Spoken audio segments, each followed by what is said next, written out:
आज आपण बोलणार आहोत एका अशा महान व्यक्तिमत्वाबद्दल ज्यांचे नाव केवळ भारतातच नव्हे तर जगभरात आदराने घेतले जाते। आपल्याला उद्योग जगताचं खरं दर्शन घडवणारं एक अत्यंत साधं आणि कर्तव्यदक्ष व्यक्तिमत्व रतन टाटा सर। आज त्यांच्या आयुष्यातील काही प्रेरणादायी प्रसंग, जीवनातील शिकवण्या आणि त्यांच्या कार्याला भावपूर्ण श्रद्धांजली अर्पण करण्याचा हा छोटासा प्रयत्न आहे। रतन टाटा यांचा प्रारंभिक जीवन आणि संघर्ष।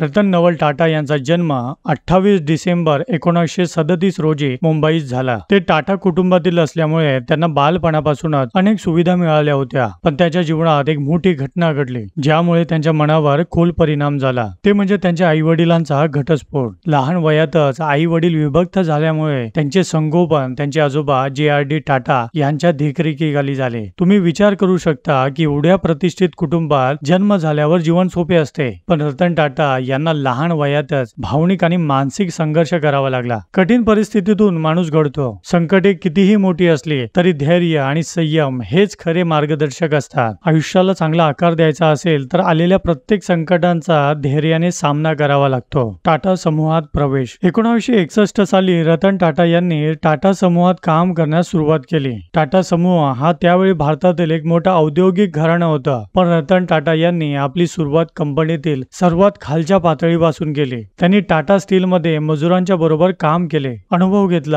आणि आपली संपूर्ण जिद्द कामात झोकून दिली। एक प्रसंग खूप प्रसिद्ध आहे जेव्हा रतन टाटा यांनी टाटा समूहाच्या टाटा स्टील मध्ये मजुरांप्रमाणे काम केले। त्यावेळी लोकांनी त्यांना सांगितले की तुम्ही टाटा आहात, तुम्हाला या कामांची गरज नाही। पण रतन टाटा यांनी उत्तर दिला, जर मी खालच्या स्तरावर काम करू शकलो तरच मी वरच्या पातळीवर आदेश देण्यास पात्र ठरू शकेन। कोणत्याही कामाची सुरुवात ही मुळापासून करणे आवश्यक असते। तुम्हाला जे मिळालं आहे त्यासाठी कठोर परिश्रम करा आणि सर्व स्तरांवर अनुभव घ्या। हेच यशस्वी नेतृत्वाचे मुख्य सूत्र आहे। रतन टाटा यांचे नेतृत्व आणि धाडसी निर्णय। 1991 साली रतन टाटा यांनी टाटा समूहाचे नेतृत्व घेतले। त्यांच्या नेतृत्वाखाली टाटा समूहाने आंतरराष्ट्रीय स्तरावर विस्तार केला। त्यांनी जॅग्वार, लँड रोव्हर आणि कोरस स्टील सारख्या आंतरराष्ट्रीय कंपन्यांचे अधिग्रहण करून भारतीय उद्योग जगताला जागतिक पातळीवर नेले। त्यांचे सर्वात धाडसी पाऊल होते जेव्हा त्यांनी टाटा इंडिका या भारताच्या पहिल्या देशी बनावटीचा कारचा प्रकल्प हाती घेतला। जेव्हा टाटा इंडिका बाजारात आली तेव्हा अनेकांनी त्यांना सांगितले की हा प्रकल्प यशस्वी होणार नाही। अगदी आर्थिक तज्ञांनीही यावर शंका घेतली होती, पण रतन टाटा यांनी हा निर्णय घेतला आणि टाटा इंडिका कारने बाजारात मोठं यश मिळवलं। त्यांच्या या जिद्दीमुळे टाटा मोटर्सने आपलं स्थान मजबूत केलं। संकटे आणि शंका निर्माण होणारच, पण ज्या क्षणी तुम्ही आत्मविश्वासाने निर्णय घ्याल त्या क्षणी तुम्ही यशाच्या दिशेने पहिले पाऊल उचलता। कधीही तुमच्या निर्णयावर शंका घेऊ नका। समाजसेवा आणि परोपकार। रतन टाटा हे एक फक्त यशस्वी उद्योगपतीच नव्हते तर एक दानशूर परोपकारी देखील होते। टाटा समूहाच्या नफ्याचा एक मोठा भाग त्यांनी सामाजिक कार्यासाठी दिला। टाटा ट्रस्ट द्वारे शिक्षण, आरोग्य आणि ग्रामीण विकास क्षेत्रात महत्त्वपूर्ण योगदान देत आले आहेत। त्यांच्या नेतृत्वाखाली सुरू केलेल्या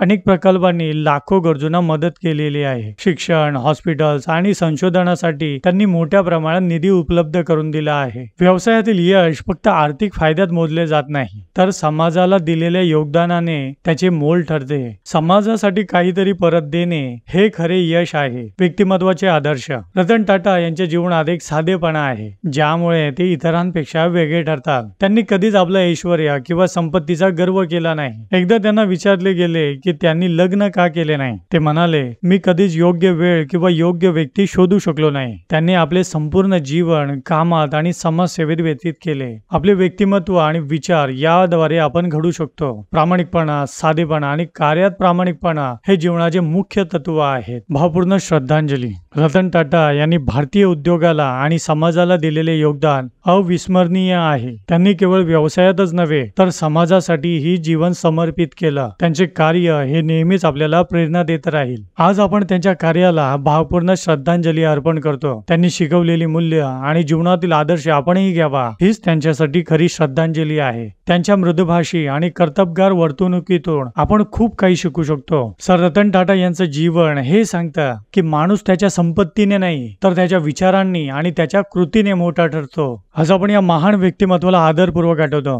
त्यांच्या जीवनातील शिकवण्या, संघर्ष आणि यश आपल्या जीवनात प्रेरणा देतात। मित्रांनो, जर तुम्हाला हा व्हिडिओ आवडला असेल तर कृपया लाईक, शेअर आणि सबस्क्राईब करा आणि अशाच प्रेरणादायी कथा पाहण्यासाठी आमच्या बरोबर राहा। धन्यवाद।